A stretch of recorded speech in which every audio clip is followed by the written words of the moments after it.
생각을 여는 주제 첫 번째. 시작. 예수께서 체포되시자 혼비백산해서 따르는 제자들과 같이 우리는 우리에게 다가올 위험이나 손해를 두려워한 나머지 가지고 있던 신념이나 신앙을 버리지는 않았습니까? 위기에 처하니까 다 도망쳤어요. 스승이 모모가 없어요. 우리가 그렇지 않은가? 자, 두 번째. 시작. 예수께서 겟세마네 동산에서 기도하시면서 내 뜻대로 하시고 아버지의 뜻대로 하옵소서라고 끝맺으셨습니다. 우리는 자신의 뜻을 하나님의 뜻에 복종시키는 기도를 드립니까? 아니면 하나님의 뜻을 자신의 뜻에 굴복시키는 기도를 드립니까? 솔직히 어떤 기도를 드릴 때가 많아요? 전자예요? 후자예요? 어떤 사람은 그래요. 하나님, 내 뜻 안 이루어주면 나 굶어 죽겠습니다. 땡깡을 부리는 거죠. 땡깡. 하나님의 뜻에 내 뜻을 복종시키는 기도라기보다는 내 뜻을 이뤄달라는 거예요. 내 뜻을. 우리가 그런 기도를 드리지 않는가. 세 번째로 시작. 예수께서는 십자가 위에 극심한 고통 속에서도 자신을 죽이려는 부위들을 용서하셨습니다. 우리는 과연 어려운 상황에 처하게 될 때 이와 같은 자세를 가질 수 있겠습니까? 있어요, 없어요? 솔직히 말해요. 어떻게 해? 어떻게 조그만 상처를 받아도 그걸 풀지 못하고 꼬부라져 가지고 형제지간에도 그러는데 어떻게 자신을 십자가에 못 박는 원수들을 용서할 수 있어요? 예수님이니까 가능한 거죠. 자, 용어의 해설입니다. 호산나, 유명한 말이죠. 호산나. 히브리어입니다. 이 말의 의미는 구원하소서. 구원자에 대한 간절한 갈망이요, 또 환호성입니다. 야훼요, 호산나. 야훼 이름으로 오시는 자가 복이 있으며 구원하소서. 구원자에 대한 외침, 환호성. 두 번째, 십자가 사형법입니다. 십자가의 사람을 매달아 죽이는 사형법은 본래 페르시아 사형법이었습니다. 왜 사람을 십자가에 높이 달아서 죽였는가? 땅이 신성하다는 거예요. 그래서 이 땅 위에 죄인이나 악인의 시체로 더럽힐 수 없다는 거예요.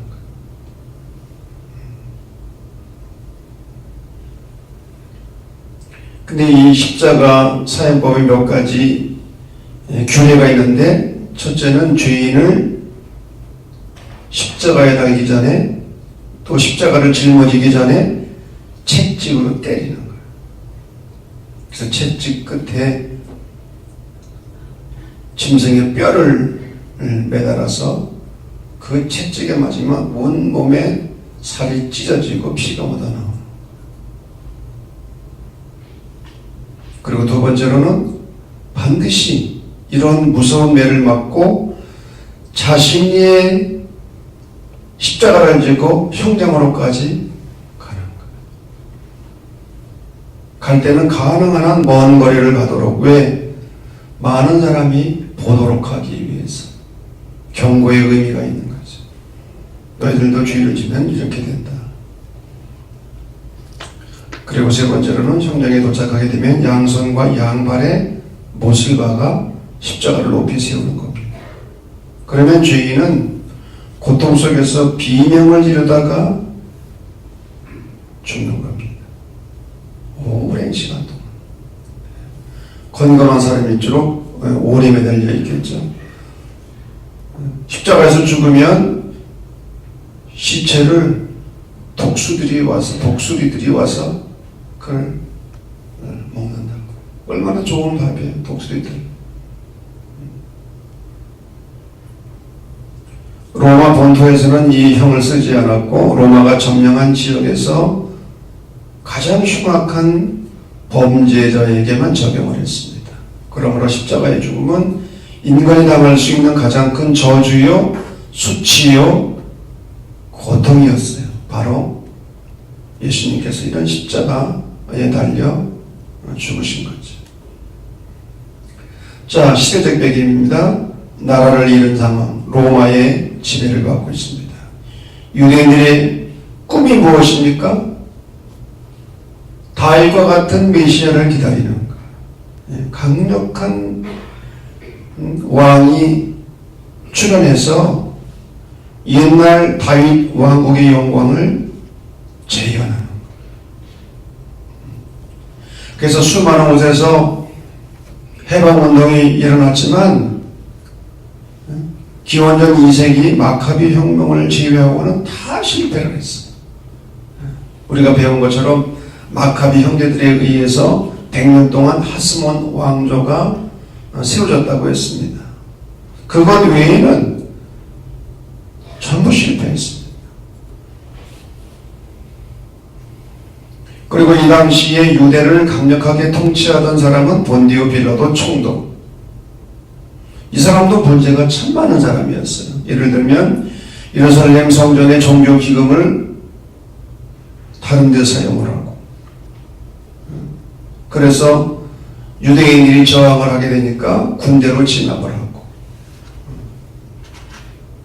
이런 정치적인 분위기 속에서 갈릴리로부터 시작된 예수님의 선교는 그 당시 민중들의 주목을 받기에 충분했습니다. 그리고 사람들은 예수님이 정치적인 메시아가 되기를 간절히 기다린 거예요.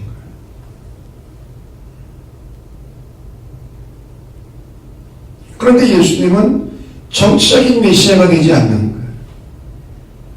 오히려 고난받는 종으로서의 길을 걸어가시게 됩니다. 이러한 예수님의 태도가 유대 민중들의 반감을 사게 되어서 나중에는 예수님을 십자가에 못 박도록 아우성을 쳤고 결국은 예수님이 십자가에서 처형을 당하시게 되죠.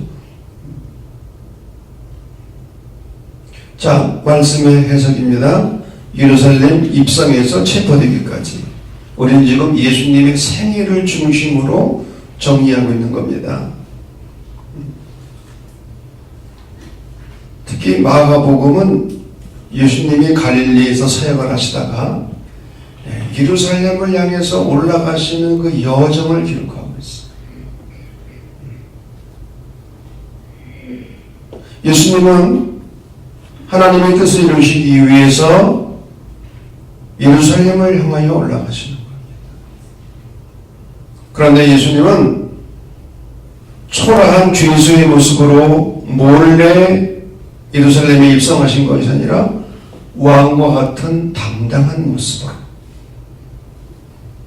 그래서 연도에 늘어선 수많은 무리들이 자기 옷을 벗고 나뭇가지들을 꺾어서 예수님을 태운 나귀가 앞길에 깔았습니다. 그리고 호산나를 외친 거예요. 구원하소서, 구원하소서, 찬송하리로다 주의 이름으로 오시는 이여. 그런데 예수님은 예루살렘에 입성하실 때 그 당시에 개선 장군들이 말을 탄 것처럼 백마를 타고 들어간 것이 아니라 뭘 타고 들어가셨다고요? 나귀 새끼. 그것도 사람이 한 번도 타보지 않은 어린 나귀 새끼. 서가야 있는 말씀을 예언을 이루려고 하시는 뜻도 있고, 또 여러분 이 나귀가 상징하는 건 뭡니까? 여러분 백마를 타고 싶어요? 나귀 새끼를 타고 싶어요? 백마를 타고 싶지. 나귀는 겸손의 상징이고 평화의 상징입니다. 말은 힘의 상징이고 승리의 상징. 다 말을 타고 싶은 거죠. 그러나 예수님은 나귀를 타고 있으셨어요. 겸손하신 주님의 모습으로. 오늘도 우리가 말을 타는 인생관을 가지고 살 거냐, 나귀를 타는 인생관을 가지고 살아갈 거냐. 그건 여러분들이 알았어야 돼요. 예수님은 나귀를 타셨어요. 평화의 상징, 겸손의 상징, 온유의 상징. 자, 두 번째로 예수님은 예루살렘에 입성하시자마자 성전으로 가셨는데 가보니까 엉망이라. 온갖 짐승들이 우는 소리. 왜? 제물로 드릴 이 짐승들을 사고 파는 거예요.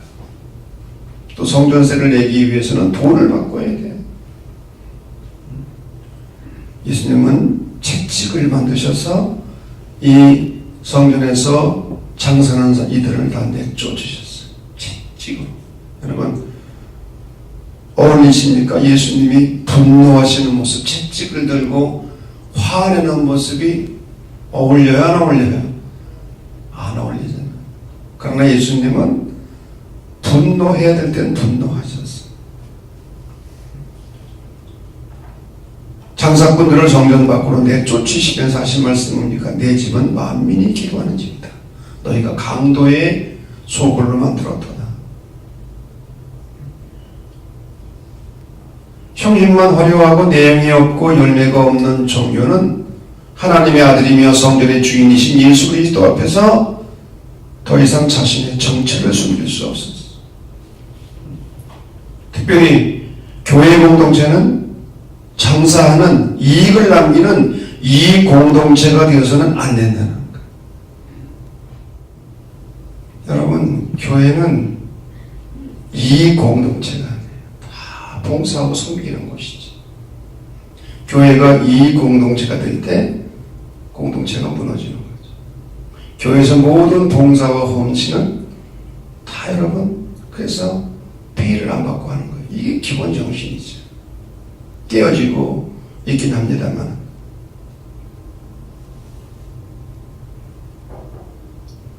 가톨릭은 이걸 철저히 지켜요. 가톨릭은 성가 지휘자나 반주자도 절대로 다 봉사해요. 그게 가톨릭의 전통이에요. 근데 개신교는 많이 변질됐어요. 자, 세 번째로 마지막 만찬. 예수님은 6월절 절기를 지키면서 12 제자들과 함께 마가의 다락방에서 마지막 6월절 식사를 하십니다. 이게 최후의 만찬이에요. 그리고 우리가 성만찬이라고 지금 표현하고 있습니다만은 예수님이 행하셨던 이 만찬은 지극히 단순하고 평범한 식사였어요. 떡과 포도주. 그냥 가장 소박하고 일반적인 음식이었어요. 이것을 나눠주시면서 뭐라고 하셨어요? 기억하라. 나를 기억하라. 여러분, 기독교 신앙에서 기억이 얼마나 중요하다고 했습니까? 네, 기억하라. 너희는 애국에서 종되었던 때를 기억하라. 광야의 길을 걷게 하신 것을 기억하라. 예수님께서도 기억하라. 여러분, 예배의 본질도 기억이라고 했습니다. 기억이 상실되면 한 개인의 삶도 무너지는 거예요. 정체성이 무너지는 거예요. 그래서 여러분, 치매 환자가 얼마나 불행합니까? 자기 가족들의 얼굴도 못 알아봐. 치매 환자. 우리가 영적인 치매에 걸리면 안 되잖아요. 자, 네 번째, 겟세마네 동산에서의 기도. 이 잔을 내게서 옮기시옵소서. 그러나 나의 원대로 마옵시고 아버지의 원대로 하옵소서. 이 겟세마네에서의 기도는 세 가지 특징이 있죠. 내가 고민하여 죽겠다. 여러분, 예수님도 인성을 가지고 계셨기 때문에 십자가를 앞에 두고 고민하고 정말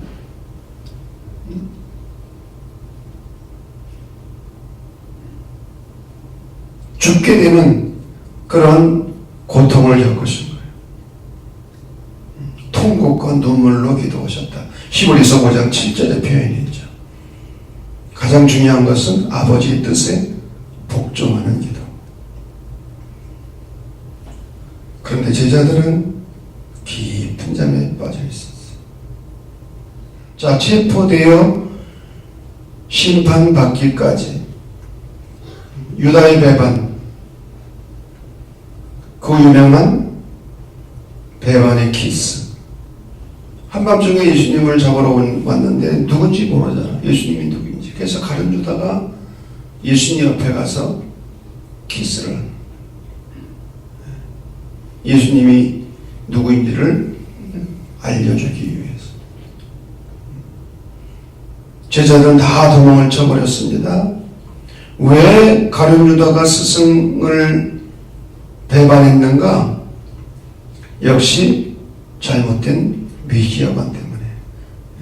유다는 다른 제자들에 비해서 비교적 공부도 많이 했고 똑똑한 사람이었어.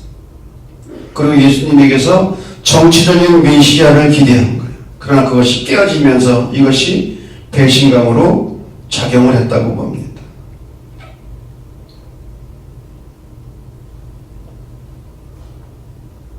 두 번째, 대제사장 집에서 예수님의 시몬과 베드로의 부인.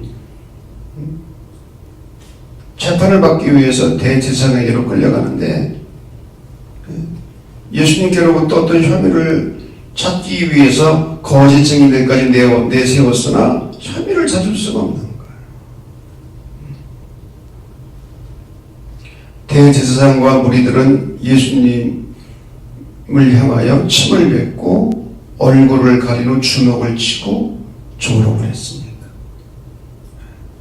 이런 상황 속에서도 예수님은 의연한 태도를 보이셨어요. 의연한 태도.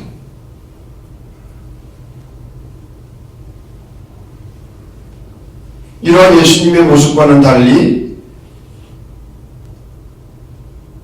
대제사장의 집들에 있었던 베드로는 비굴하게 3번씩이나 자기는 예수와 관련이 없다고 강하게 부인합니다. 입으로만 부인한 것이 아니라 맹세까지 하면서 부인하고 마지막에는 저주까지 하면서 부인을 해요. 누구 앞에서? 계집종이라는 표현을 쓰면 여성 폄하 발언 있죠? 뭐라고 해야 돼요, 그러면은? 성경에는 계집종이라고 되어 있는데, 하녀라고 그럴 때는 뭐라고 돼?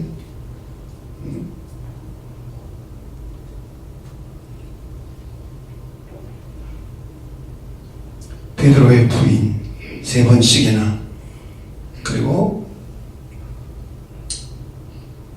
닭이 울었다. 새벽 닭이 울었다. 베드로는 예수님이 하신 말씀이 생각나서 어떤 말씀입니까? 내가 오늘 닭이 울기 전에 3번 나를 부인하리라. 예수님의 말씀이 생각나서 밖에 나가서 통곡했다고 했어요.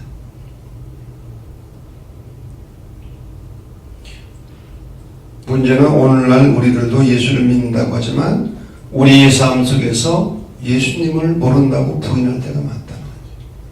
이 모양 저 모양으로. 자, 빌라도 총독의 신문입니다. 대제사장을 비롯한 유대인 무리들이 이번에는 예수님을 로마의 총독 빌라도에게 보내서 신문을 받게 했습니다. 그런데 빌라도가 가만히 보니까 예수님이 죄가 없어요. 시기와 모함을 받아서 예수님을 죽이려고 하는 사실을 알게 됐어요. 그래서 예수님을 석방하려고 애를 씁니다. 그러나 군중들의 함성에 그는 굴복을 하겠지. 예수를 십자가에 못 박으라. 그래서 빌라도는 불의한 재판관의 대명사가 되었어요. 그리고 역사적으로 그리스도인들에게 가장 많이 욕을 먹는 사람이 되었어요. 사도신경을 암송할 때마다 뭐라고 해요? 본디오 빌라도에게 고난을 받았어. 십자가에 못 박혀 죽으시고. 가룟 유다는 배신자로 나귀를 지켰고, 빌라도는 불의한 재판관의 대명사가 되는 거예요. 자, 세 번째, 십자가의 처형이 되어 장사되기까지. 아까도 말씀드린 것처럼 예수님이 당하신 고통은 십자가에서 절정을 이룹니다. 로마 군병들이 예수님에게 자색옷을 입히고 가시면류관을 씌우고 갈대를 들게 하고 머리로 때리고, 여러분 자색옷, 면류관, 갈대, 이게 뭘 상징합니까? 왕의 옷입니다. 왕. 자색옷은 왕의 옷이고, 면류관은 왕이 쓰는 것이고, 갈대는 왕의 호를 지팡이를 상징하는 거예요. 예수님을 향해서 조롱하는 거예요. 그리고 예수님을 십자가에 못 박았습니다.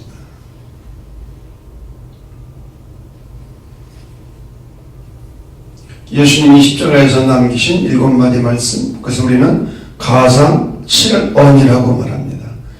이 가상 7언 속에 예수님의 생애가 그대로 들어가 있어요. 예수님은 이런 삶을 사신 거예요. 첫 번째, 아버지 저희를 사하여 주옵소서, 자기들이 하는 것을 알지 못함이니이다. 용서의 기도. 예수님은 용서의 삶을 사셨어요. 용서. 두 번째, 회개하는 한편 강도를 향하여 오늘 내가 나와 함께 낙원에 있으리라. 구원입니다. 예수님의 생애는 구원의 삶이셨어요. 세 번째, 여자여 보소서 아들이니이다. 보라 네 어머니라. 십자가 앞에서 아들의 죽음을 바라보면서 눈물을 흘리는 어머니를 가장 사랑하는 제자 요한에게 부탁을, 내 어머니를 부탁한다. 여러분, 사람이 극한 고통을 겪게 되면 다른 생각 안 난다고 그래요. 그렇잖아요. 내 고통도 감당하기 어려운데 누구 생각을 합니까?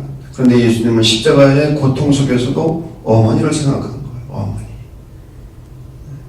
네 번째, 나의 하나님 나의 하나님 어찌하여 나를 버리셨나이까. 엘리 엘리 라마 사박다니. 예수님의 절규.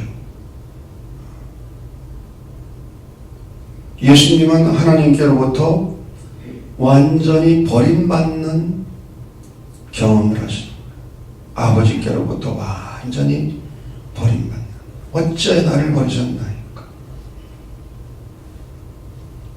내가 목마르다. 왜? 예수님은 몸에서 살과 몸에서 피와 물이 다 빠진, 그러니까 갈증을 느낄 수밖에. 갈증. 내가 목마르다.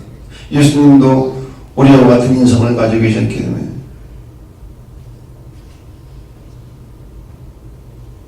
다 이루었다.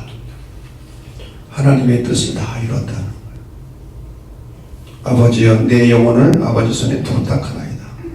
하나님께 맡기는 기도죠. 그래서 수많은 경건한 그리스도인들이 이 예수님의 기도를 따라서 마지막 죽을 때 이런 기도를 드리는 거예요. 아버지여 내 영혼을 아버지 손에 부탁하나이다. 예수님이 십자가에서 숨을 거두자 아리마대 요셉이 빌라도의 허락을 받아서 니고데모와 함께 예수님의 시신을 유대인의 장례법대로 무덤에 장사지게 됩니다.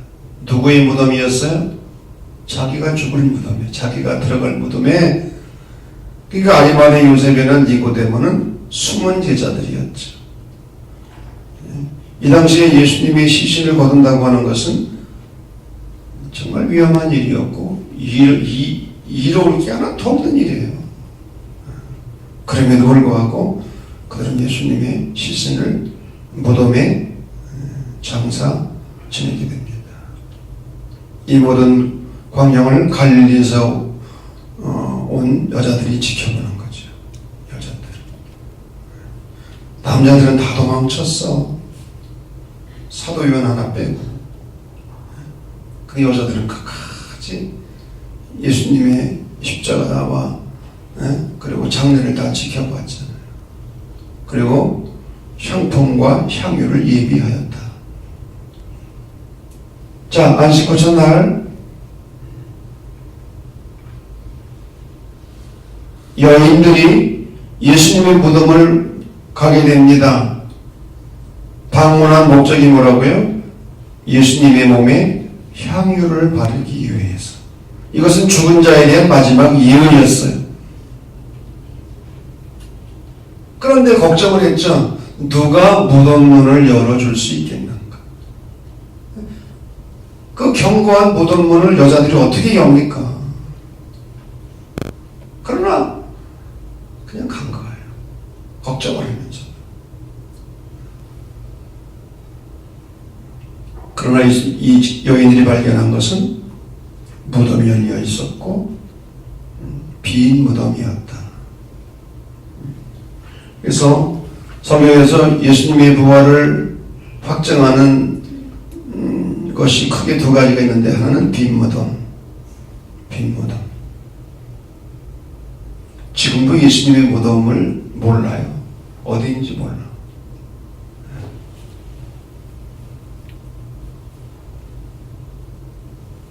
다른 하나는 부활하신 예수님을 직접 만난 목격자들. 최초로 막달라 마리아를 비롯한 여인들, 엠마오로 가던 두 제자, 11제자, 고린도전서 15장에 보면 500명의 성도들, 사도 바울은 대표적이고요. 수많은 목격자들, 이들이 부활의 증인들이죠. 부활의 증인들, 부활의 목격자들. 그리고 예수님은 사망 권세를 이기시고 부활하셔서 승천하시기까지 이 땅에 며칠 동안 계셨습니까? 대답해 보세요. 다 같이 시작.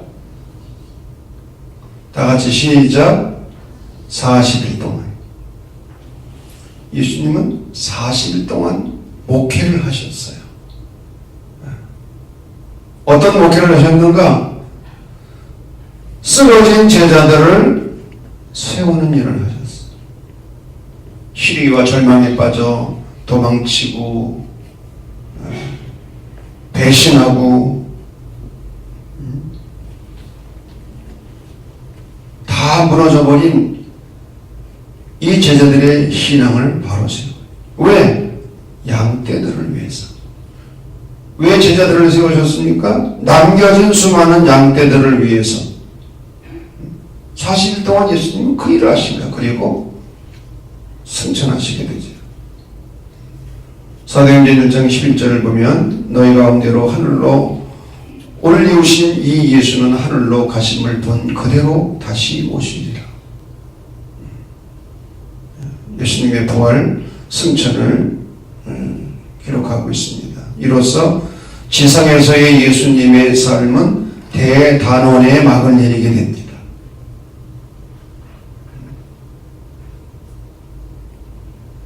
이것이 마가복음이 우리에게 말해주고 있는 거예요. 마가복음은 예수님의 설교나 가르침이나 그런 데 초점을 맞추지 않았어요. 예수님의 생애에 초점을 맞추고 있어요.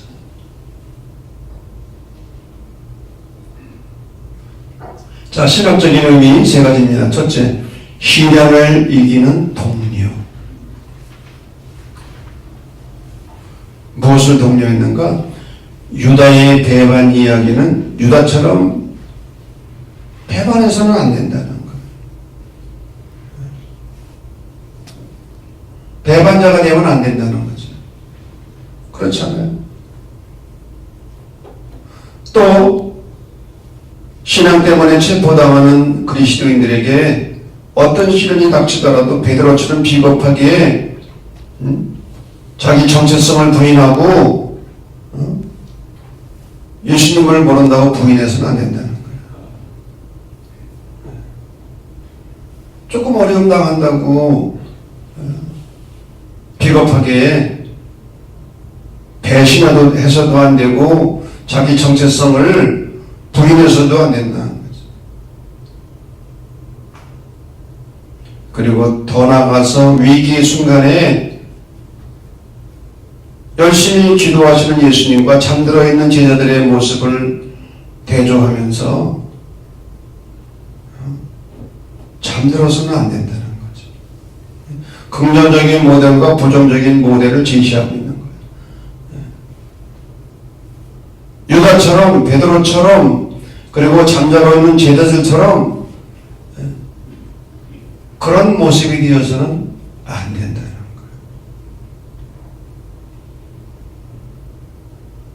두 번째로 하나님의 아들, 왕 중의 왕이 고난받는 종이 되시다.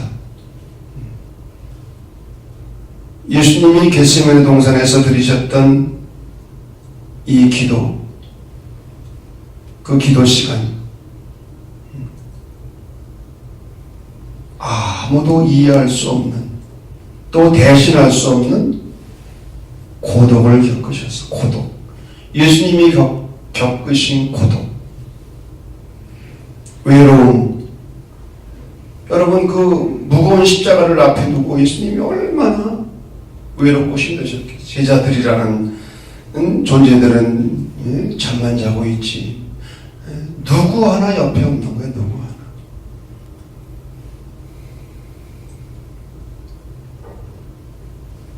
여러분, 그런 철저한 고독을 겪어보셨습니까? 저는 조금 겪은 것 같아요. 조금. 집사람이 아프면서 그런 시간들을 정말 조금 겪었어. 정말 아무도 없는 컴컴한,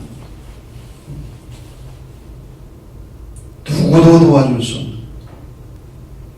의지할 곳 없는, 완전히 버려진 존재 같아. 버려진 존재. 자, 이때 제자들은 현존 속의 부재를 경험합니다. 예수님과 함께 있었으나 예수님을 예수님으로 알아보지 못한 것. 예수님이 옆에 계신데 메시아인 줄 알지 못하는 것. 예수님은 이러한 현존 속의 부재에서 오는 처절한 고독을 창조적 고독으로 바꾸셨다. 창조적 고독으로. 처절한 고독을 창조적 고독으로 바꾸셨다. 헬레나 외에는 외로움과 고독을 구분합니다. 외로움은 광야와 같은 시간이고 고독은 가든 정원이다. 하나님과 함께하는 시간이기 때문이다. 이 예수님께서도 철저한 고독을 창조적 고독으로 바꾸셨는데 무엇을 통해서? 내어 맡기는 기도와 복종을 통해서 내어 맡기, 하나님께 완전히 내어 맡기는.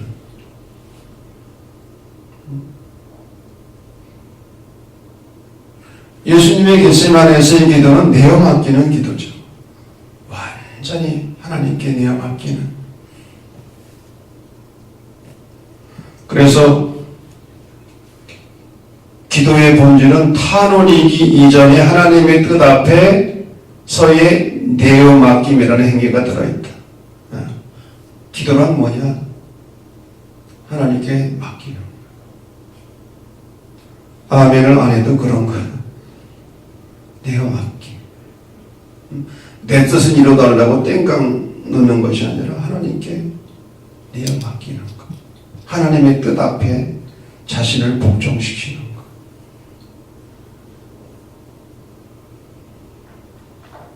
자, 마지막 세 번째로 십자가와 부활은 그리스도교 신앙의 핵심이다. 당연한 거죠. 십자가 사건은 성육신의 절정이고요. 하나님께서 인간과 함께 하시고 인간의 지혜와 아픔을 나누시는 하나님의 고통의 최후의 표현이 바로 십자가에서의 죽음이었어요. 여러분, 십자가에서의 고통은 아들의 고통만이었죠. 아니라 아버지의 고통이었죠. 부활이 없는 십자가는 공허하고 십자가 없는 부활은 존재할 수 없다. 여러분, 부활이 없다면 십자가는 완전한 실패죠. 그러나 십자가 뒤에 부활이 있기 때문에 십자가는 실패가 아닌 거죠. 십자가 없는 부활은 존재할 수 없어요. 독일의 신학자, 살아있는 신학자 유리겐 몰트만의 해석에 의하면 제자들은 예수님의 부활 사건을 통하여 비로소 진정한 과거의 예수님을 보기 시작했다는 것. 부활을 통해서 십자가의 신비와 의미를 보았다. 동시에 제자들은 예수님의 부활을 통해서 장차 오실 분을 보기 시작하고 대망하기 시작했다는 것입니다. 여기서 십자가는 예수님을 기억하는 근거가 되고, 부활은 장차 올 하나님 나라를 소망하는 종말론적 근거가 되었다. 십자가를 통해서 예수님을 기억하게 되고, 부활을 통해서 앞으로 장차 완성되어질 하나님 나라를 소망하게 되는 거죠. 그리고 이러한 부활 사건을 통해서 교회가 탄생해가 되는 거예요.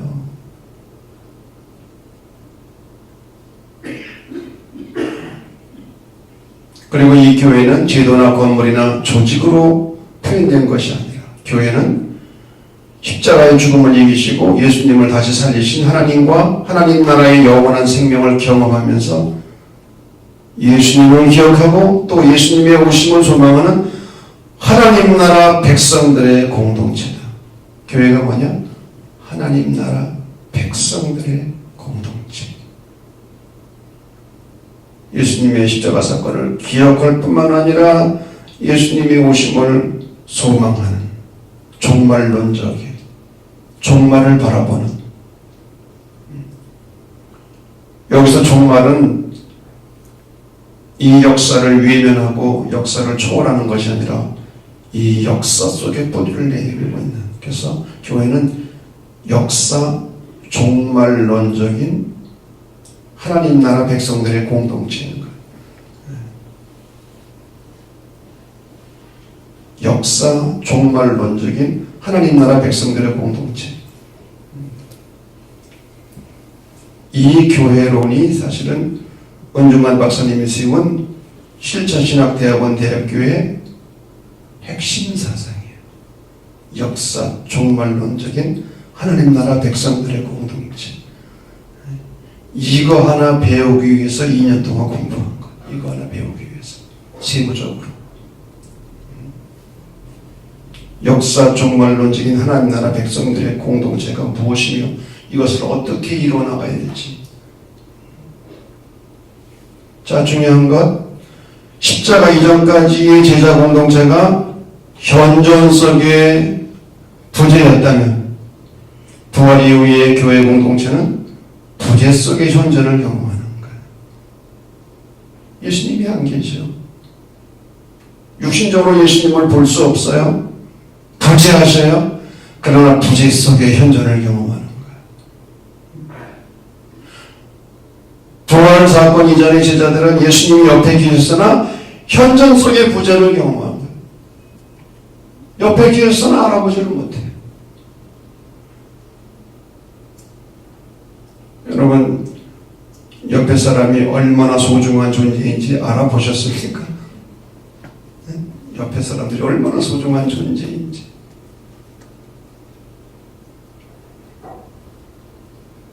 아내와 남편이 서로에게 얼마나 소중한 존재, 성도들이 얼마나 소중한 존재인지, 목회자와 성도들이 얼마나 소중한 존재, 평촌감리교회가 얼마나 소중한 존재.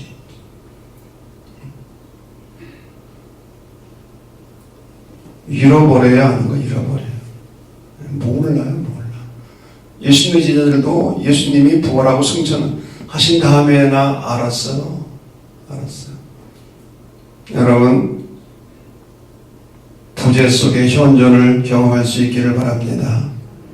이게 교회 공동체. 우리는 예수님이 우리 옆에 육신적으로 안 계시지만, 눈으로 볼 수 없고 귀로 들을 수 없지만, 그럼에도 불구하고 예수님의 현존을 우리는 경험하는 거예요. 할렐루야. 자, 성찰과 나눔입니다. 첫 번째, 시작. 본과에는 위험에 직면했을 때 예수님을 부인하고 도망하는 제자들과 수능의 자리인 예루살렘 향해 당당하게 들어가시는 예수 그리스도의 모습이 서로 대조를 이루고 있다. 어떠한 위험 속에서도 의연하게 자신의 길을 걸어가신 예수님을 다시 생각하고 의연하게 십자가의 길을 걸어가시는 예수님. 마가복음은 이걸 우리에게 묘사한다니까요. 십자가의 길을 당당하게 갈릴리에서부터 예루살렘을 향하여 십자가의 길을 걸어가시는 예수님. 조금도 흔들리지 아니하고 의연하게 예수님은 이 길을 걸어가셨습니다. 두 번째, 시작. 예수님께서는 예루살렘에 입성하신 후 내용은 없고 형식뿐인 성전을 깨끗이 하셨다. 오늘 우리에게는 무엇을 의미하는? 성전 정화, 교회 정화. 오늘도 우리가 정화되어야 되죠. 정화. 우리 한 사람 한 사람뿐만 아니라 교회도 정화되어져야 되고 감리 교단도 정화되어야 돼요. 교회가 장사꾼의 소굴이 되어서는 안 되잖아요. 이 공동체가 되면 안 되잖아요.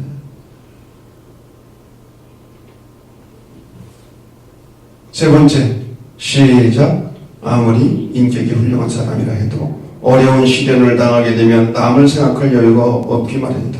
그러나 예수께서는 십자가에 비해서도 자기를 처형하는 우리들을 용서하시고 한 죄수를 구원하셨으며 어머니 마리아를 요한에게 부탁하시는 깊은 사랑을 보이셨다. 예수를 따르는 그리스도의 모습은 어떠해야 됩니까? 예수님의 모습은 긍정적 모델이죠. 우리가 본받고 따라가야 될 모델. 제자들의 모습은 부정적인 모델. 우리는 그런 길을 걸어가서는 안 되잖아요. 오늘 예수를 믿고 따르는 그리스도인들과 교회의 모습은 어떠해야 되는가?